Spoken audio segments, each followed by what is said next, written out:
Okay, Martin Honnor here at the Super Spa Solo Inland Championship, day 2.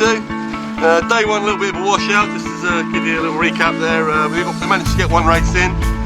Tom Gillard won from Martin Honnor 2nd, Ollie Davenport 3rd, Chris Brown 4th. Not sure who was 5th, but anyway. Martin. Good morning.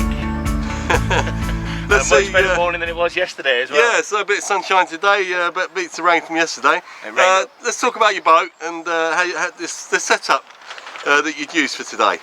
Right, well, it's a good old Mr. Winder's boat, Mark II, which I bought a couple of years ago. Seems standard setup, nothing unusual. I do rake the mast forward and back a little bit, depending on whether I'm on flat water or out on the sea. But today. So yeah. what are your numbers there then? Do you just you know? I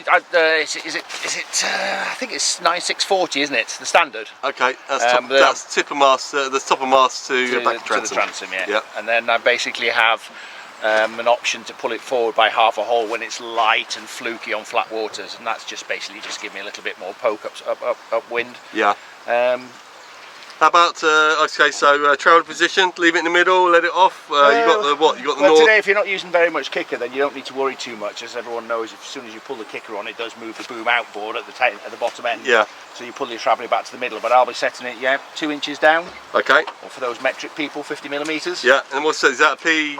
That's a P3, yes. Yeah. So that was I've had that for a while now. That's a standard north sort of medium cut, yeah. Yeah, I think you can get a P2 still, but I run with a P3. I think Tom's got a P3. I think generally speaking, most of the fleet that take north are a P3. Yeah.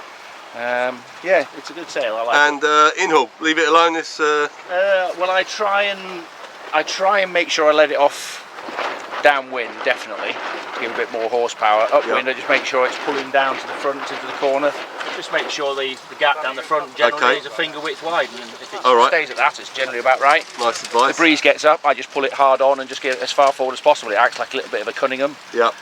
Just pulls the fullness a little bit further forward, and then out all.